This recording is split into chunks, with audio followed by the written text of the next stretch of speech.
जितने भी हमारे यहाँ साथी खड़े हैं या बैठे हैं, मैं उन सबसे अनुरोध करूँगा, पिछले 1.5 साल के अंदर इस कोविड आने के बाद पूरे देश में, पूरी दुनिया में और विशेषकर हमारी अपनी कम्युनिटी में हमारे ऐसे ऐसे साथी चले गए, ऐसे ऐसे बेंच में बैठे हुए हमारे ऑफिसर्स चले गए। उनकी आत्मा की शांति के लिए हम 1 मिनट का मौन रखेंगे सभी लोग।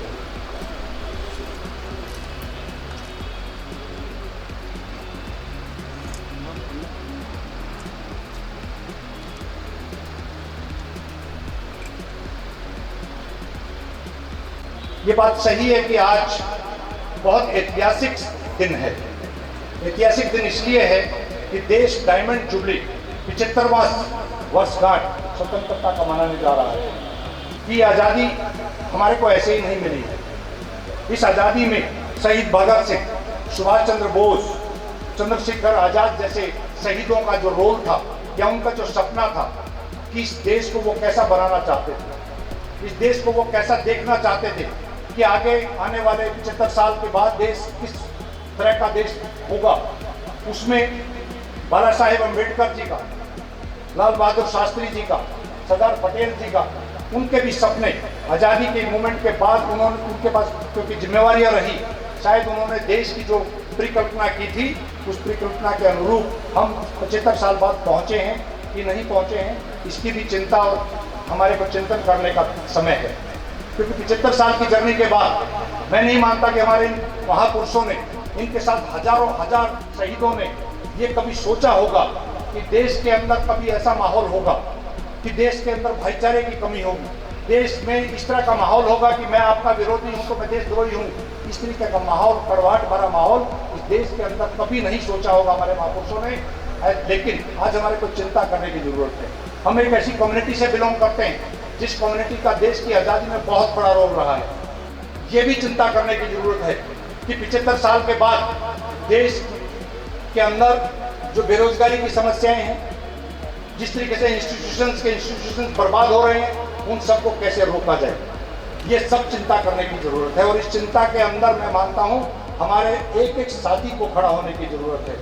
हम लोग एक ऐसी कम्युनिटी से बिलोंग करते हैं जहाँ कुछ गलत है, उसके लिए हम जरूर चिंता करते हैं और जरूर साथ में खड़े होते हैं। जहाँ तक हमारी बार और बेंच के संबंधों की बात है, बार और बेंच हमेशा मिलकर काम करती रही है। इस कॉम्प्लेक्स के लिए भी, इस इंस्टीट्यूशन के लिए भी मैं समझता हूँ कि हम अपने जजेस साहिबान को एक आश्वासन दिलाना चाहते हैं कि हम लोग चाहते हैं कि इस इंस्टीट्यूशन के अंदर कहीं पर भी भ्रष्टाचार ना हो।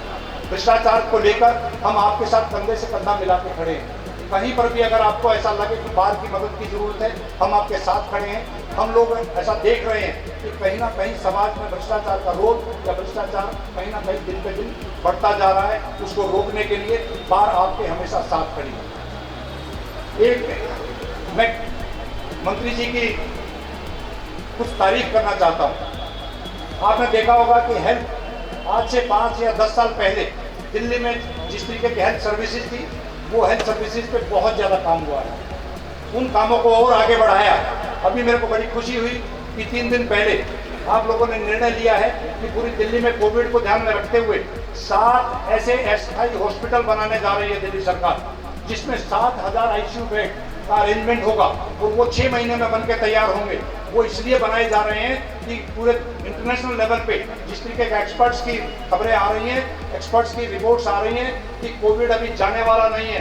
कोविड की सेकेंड वेव में जिस तरीके से हमने महसूस किया, सेकेंड वेव के अंदर जितनी लाइफ की लॉसेस हुए, हमारे ऐसे ऐसे साथी चले गए जिन पे हम काम में नहीं सोच सकते थे। वो सेहतमंद भी थे, एज भी बहुत कम थी, पैसा भी बहुत था। लेकिन मैं पहली बार कहता हूँ कि ये ऐसी बीमारी है जिसमें आपका रुतबा, आपकी सेहत, आपके सारे जो इंतजाम है वो धरे के धरे रह जाते हैं। तो ऐसी तैयारियों के लिए मैं आपको बधाई देता हूँ और साधुवाद देता हूँ। और दिल्ली सरकार ने जिस तरीके से एक दिन पहले RTO, जो कि एक ऐसी एजेंसी है, ऐसा ऑफिस माने जाते थे कि वहाँ बाहर दलालों की लाइन लगी होती थी। आप जाते हो ड्राइविंग लाइसेंस के लिए या आप कोई भी छोटे काम के लिए, तो आपको बाहर ऑफिसर से तो मीटिंग ही नहीं होती थी, बाहर दलाली पकड़ लेना शुरू कर देते थे कि आइए आप, मैं आपका काम कराऊंगा, मैं आपका काम कराऊंगा, इतने पैसे लगेंगे, इतने पैसे लगेंगे। आपको मैं बधाई देता हूं, आपके माध्यम से माननीय मुख्यमंत्री जी को बधाई देता हूं कि आपने ऑनलाइन आरटीओ ऑफिसेज को शुरू किया है और आरटीओ ऑफिसेज को ताले लगाए हैं।